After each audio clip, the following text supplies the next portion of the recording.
to do it. You can also monitor, clip onto these two to monitor the actual voltage signals inside the thing, but they were much less hard to interpret it. What frequency did it run at?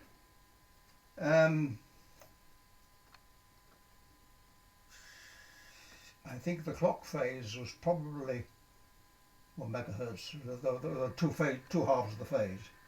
So basically, one of these would switch in a microsecond, and you have to pass it on to the thing, and you're in the other phase, Yeah, which took the other next microsecond. a bit like double buffering. Yeah. Yeah. No, it's just that. So basically, the clock was distributed using 2 phases, I think. But that's the neuron. That's the basic neuron. And how many inputs did that have? What was it? I think it was four inputs, which you could, you could feed into it either way around. So you get the positive or negative current into it, and the logic diagrams, the symbol used had an arrow pointing at the thing saying here we input 1, or a double arrow showing here we input 2, To set the threshold. and a pointer with a little semicircle because here we input -1 or -2.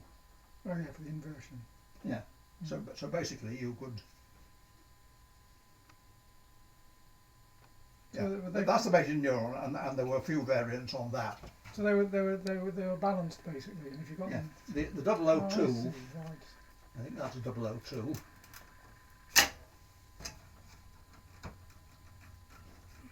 You're used to this.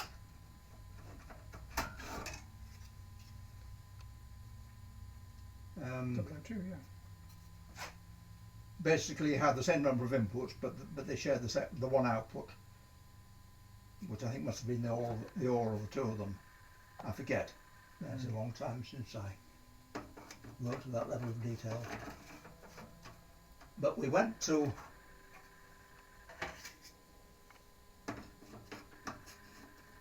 I've got some photographs actually of the machine. as I say, I had nothing to do with the design of the circuitry. I proceeded on the assumption that the logic would do as it was told to, and it was when that stopped working that we really got into trouble. How many were made? I think about over a dozen Orions were made. Now you see, if you look at the back wiring, right, originally we were going to use printed circuits, the back wiring. Yeah. We soon gave that up, so this is all wrapped. Oh, it's a mixture. It's not soldered, it's wrapped, which was a much more reliable, wasn't it? Pardon? Much more reliable. It was a very reliable wrapping. Why did you not use the printed circuit? Because the logic was changing faster than we could keep up with it. I do the same on mine. Yeah. There must have been a lot of these racks though. This is quite a large machine, isn't it? Well, this is a short rack. The full Orion rack was about that long, and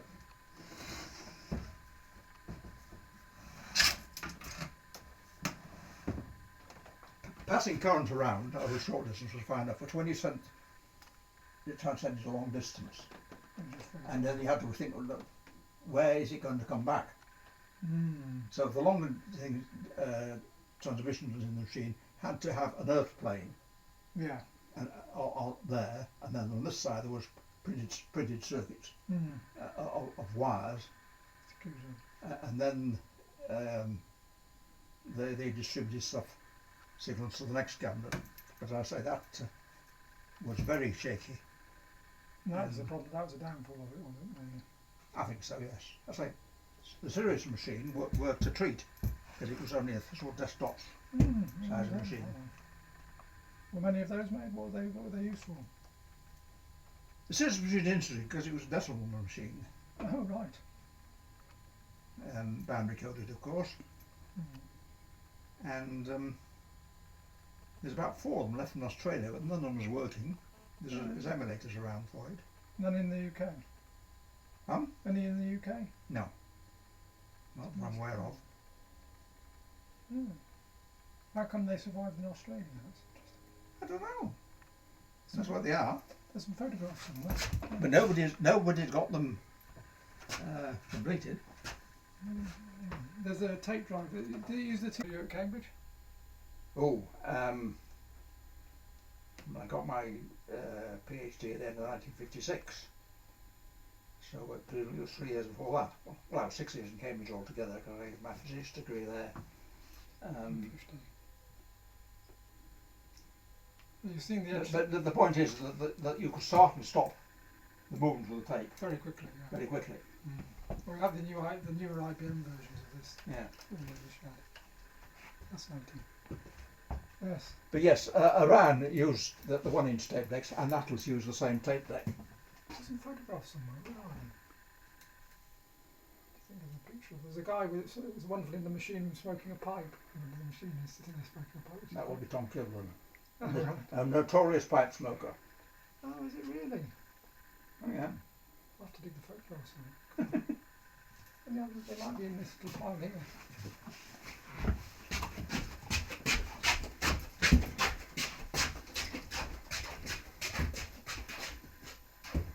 Yes, I had this for many years. It's really the most fascinating thing. To do with reproducing all the documents. And that's the Ferranti Mark II tape drive, because it would read 5, 7 or 8 bits Oh, will it? tape. Oh, right, I didn't know that. I think that's what one. Or is it? Let me get a closer look at it. Yes.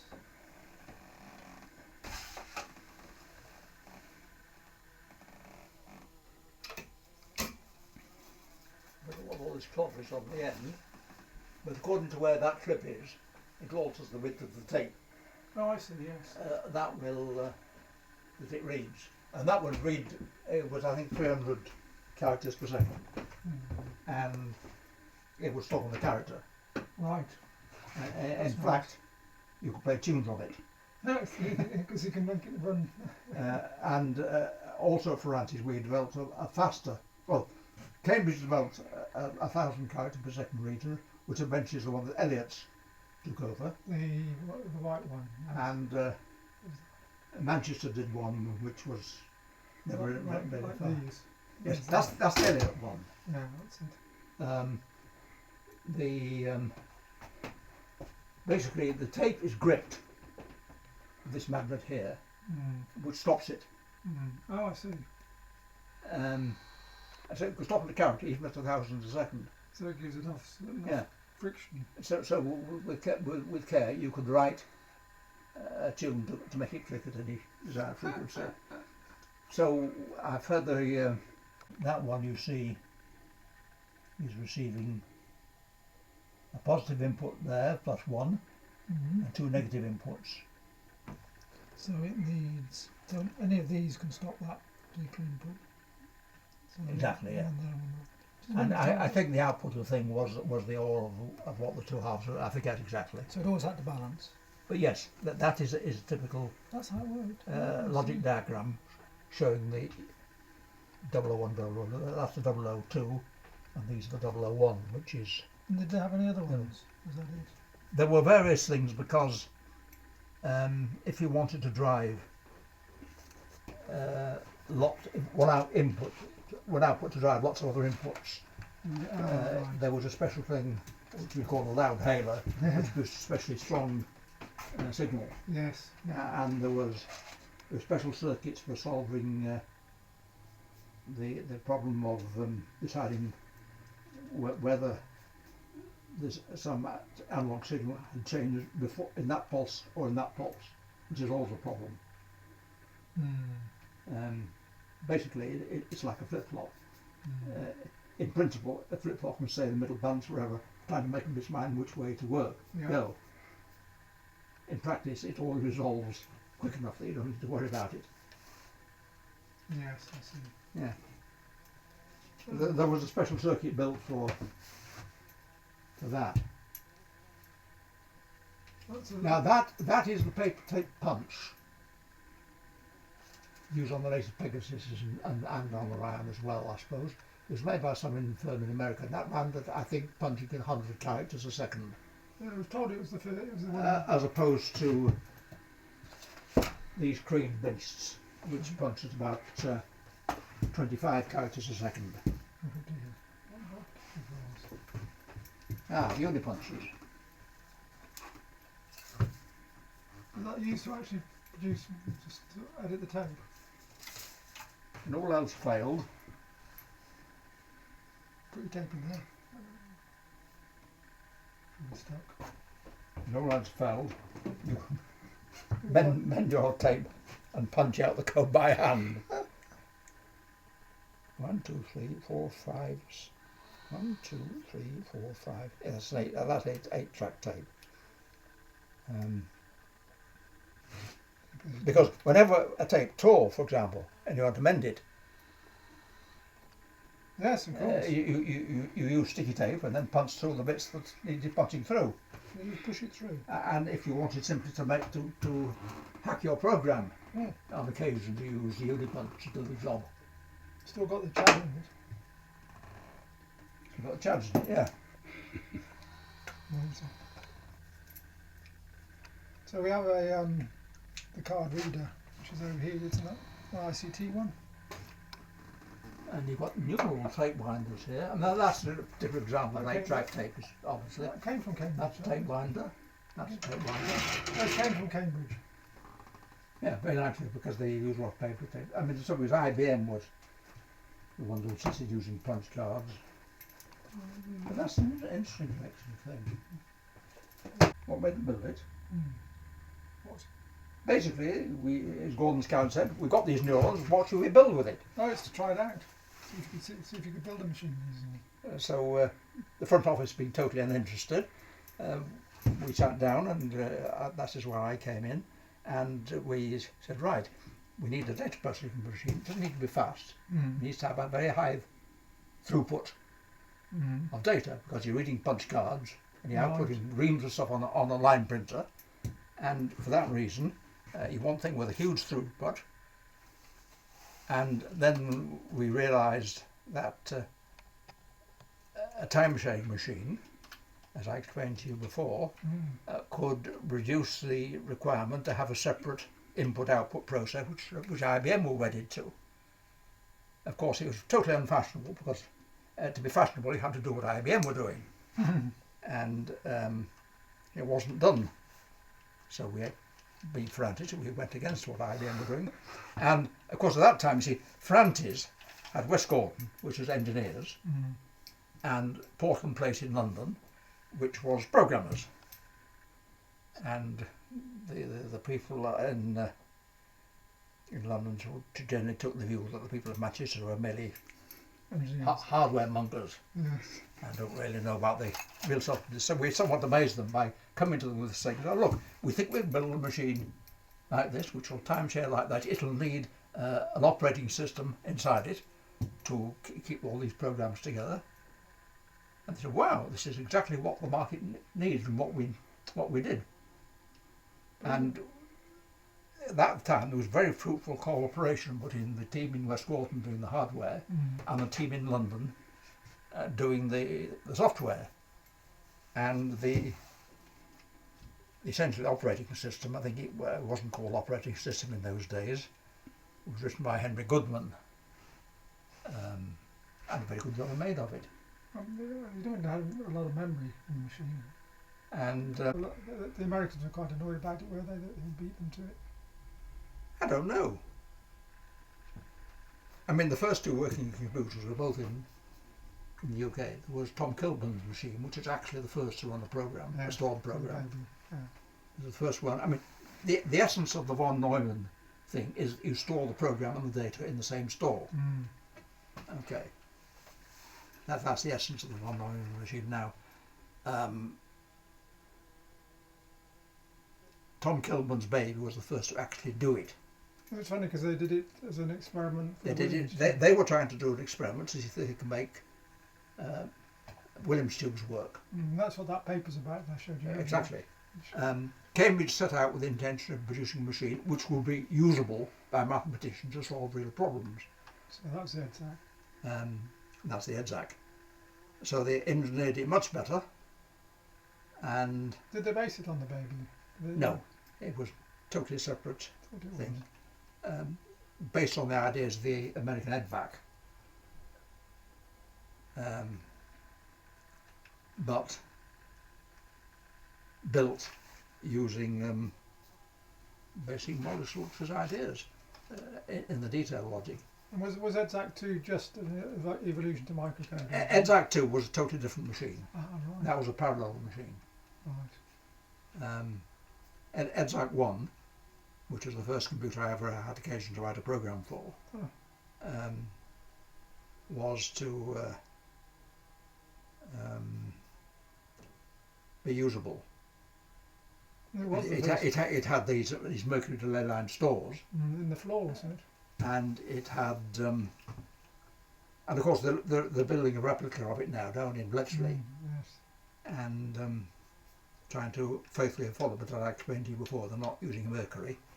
It's too Much health and safety involved in using mercury these days. And they were big, weren't they? They're going to use Gordon Scout's torsion delay lines. They were big mercury delay. I mean, the mercury stored about tube was about so long, and would store about 32 words, I think, something like that. Was it a reliable machine? Was it? No, because they outsourced the manufacturer of the chassis to a local firm in Cambridge, who didn't know how to make a decent solder joint. Oh no. It was totally riddled with Dry joints. Gosh. Sad. Apart from that, it would have been motor reliable. Even so, they kept it working. EDSAC 2 was more reliable, I guess. EDSAC 2 was designed on the principle that every solder joint you made would, you toss the two wires, you solder them together, and you didn't twist them or mechanically attach them, so that you could see at once either it was there or it wasn't. Ah, right. I'll have to look at that. Because did you see the EDSAC 2 module that we have in there? Well, it was being built while I was there. It wasn't running until I left. So we have there's EDSAC 1 and EDSAC 2, then it was replaced at Cambridge by various other machines until... Sorry? The EDSAC 1 was replaced by EDSAC 2, and EDSAC 2 was replaced by another machine, so on, and we have the last machine ever. The EDSAC 2 was replaced by that huge IBM 370. No, they had the Atlas 2 in between. Right, and it was the 370. What came after the 370? I think their Atlas came before the 370. Atlas, yes, it would have done, yes. The 370, which I did see when I visited them at some point, it was a huge monster, and they extended the course for using non-IBM components, which you probably got. Yeah, they told us about that. They used to adapt the machine to make them more. So the 370 eventually evolved into our 3084, which we have. But after that, I think the days of workstations were coming in. So. That's right. Of course, the Cambridge also built the CAP machine. What's that? The capability machine. Oh, I've heard something about that. Yeah, which basically, or to put it crudely, I suppose it was hardware Ray-bound checking. Which is really nice. Which is very nice. In the hardware. That's never been done since. But nobody else has done that now, which is why it's so easy to Microsoft to hack. Well, yeah. Microsoft software, because it's full of Ray-bound overflows. They have protected modes, don't they, in like 68,000. So. Because nobody in those days designed machines for security. No. Because there was no threat of attack. There's no networking. We've got a book about Elliott's from the mid-60s, which talks about their networking work. And they made a switch in the 1960s. Have you heard about this? I don't know anything about that now. No, I just wondered, because it's dated just at the time when the Americans were coming up with the idea of this packet switching network. I'm trying to find anybody that knows anything about it. It's a big thick book. Again, packet switching was actually invented in NBL. Yes, it was around about that time. Yes, because they argue they have the joint. Yeah. but it was quite a long time after the guys in America did it. Yeah. But this sits in between about a year after the Americans did it and before NPL. Elliott's did what we think is a Did they? I hadn't heard that. no, because this is a little internal piece of work they did on a few Elliott Yeah. 903s. Fascinating. Well, thank you. That's really good. So, But it's fascinating to see all these round bits and bobs around. as I say, we've got some photographs. I think it might be having it down there. Let me just put it in. The only extant around, Yeah. now I see that is clearly, Right, I'm going to get off. Charles designed and designed. that is clearly an Orion board, I think. I'm going to get off because I've got to say I'm DJing tonight. Is it all working? So it must be torsional. We don't know what the codes are for the alarm. Start this in the way. I'm going to have a look see if I can find an engineering manual for it. Right. Anyway, I'll see you in a fortnight. See you, Pete. Right, oh, you fancy yourself, do you? Apart from producing. Presumably it's a card punch. It's a plate makes these plates. Oh. We think it's the first spamming machines. It's just a multigraph or whatever they call it. That's right, graphotype. That's Yeah. a graphotype, and this is the Bessel graph. Made by Elliott's. Not the light on the top, that's not the So this prints the envelopes. That's a light bulb I can predict. We'll talk about suns. This is our famous sun machine. So we think this is the first sun machine in the world. So what date was that? 1982. With the original prototype mouse. I keep wanting Jim So to, that's just from Mike Horner's looking on mouse. the internet, you know, what they did was they emulated real I think life. that's the first. Well, that's Did the you It's got a nice feel So to it. what I'd like He him made to them do really was well. actually Yeah. get say a light bulb and a solar panel and a motor and a pump and then pump But we're not water giving up and see, it's just and then as it's on theoretically you It's could on actually be able to So wire basically one where of the those actual up computer. that tells Yeah. you exactly It's how it's 8,000. going to perform for a certain light input, and then it looks as though it could be That's something, 68,000 because otherwise it looks like 6802 which came, which I think would be over Plugs and 6820 sockets, or you something. can't was imagine used in the later how machines. it could be used. Yeah. But it was the Because some original of the stuff machine that has come for from Cisco's schools first and switch, universities Yeah, and the SPI's tablets first teaching computer, it. yeah. and it's the first sun. And it's got one of the most original mice. And this is Scotland giving his first profit. Absolutely. And this is the prototype, first ever prototype. We've been on to the guy that developed it. It was Yeah, made in, yeah. they subcontracted to Cadlin to make the first suns. And we've been talking to the guy who signed the documents You never off. seem to have time to So is this still working Most things. more? We haven't booted it Not up yet. working, It's got the is disk it? drives, moving Yes. the new stuff coupling around. units on it. Yeah. And it's Is it got the frustrating? exchangeable disk drive.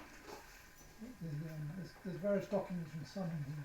I started coming because I wanted to get rid of some Install stuff. units. Collected it all. So Sun specified in books. I'm a bit closer than Cheadle. This is the diagram I'm a bit of the younger. original machine. This is what that one works. These sort of work just about. These need rewiring together as a machine. The back that works. Are people actually engaged in trying to get them to work? Yeah, these particular ones. Yeah. How big is your team of people who... We have about, if you count all, about 15. Yeah. We had IBM up here to get these machines going. We've got to get the bridge in there, and that was really fun. This is important because it's the last thing.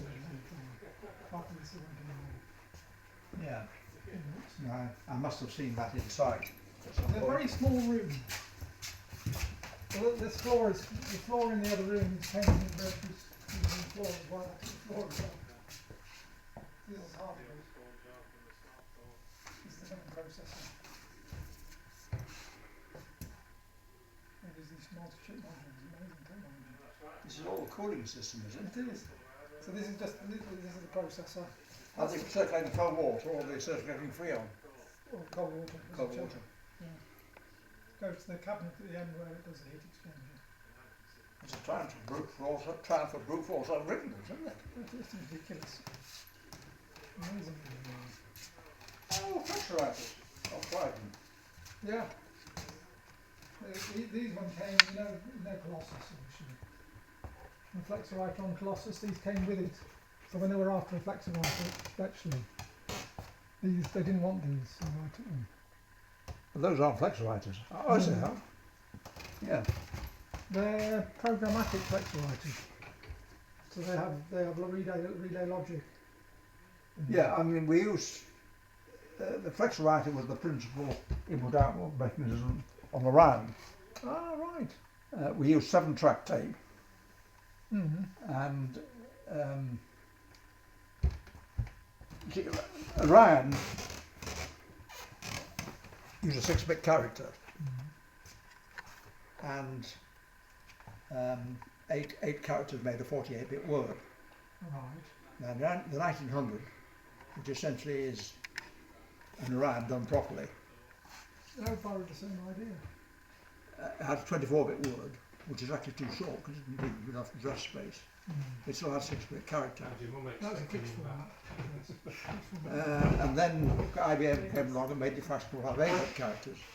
And for years and years, ICT was struggling selling 1900s with 6-bit characters. We keep having to use shift characters to change up and down. Internally, Orion had 6-bit characters. So, It was a bit of a struggle. it wasn't. Marconi TAC it's called. Met that one. It's was used at Welden Nuclear Power Station. Monitoring the nuclear power station from 1963 to So did that 2006. spent all his working life at the Non-stop. university? 1966 to 2003. That's Oh, so he worked for... Not led by Marconi or by GEC. Marconi. Yeah. Well, it usually has the Marconi badges, but on this side they took them all off as mementos, but on the other side. Yeah. Those are the older machines, basically. So presumably he was really... But I'm designing a computer Early days working for Ferranti. based on this one. This has got neuron logic in it. This is my computer that I built. Right. It's a hosted memory machine. It's got neuron logic in it. I started So working it on built Neo. associated memories out of neuron logic. Slightly different from logic Office. you're using. The one that's usually when they have the TV programmes on. To allow you to The sort first to search commercial things like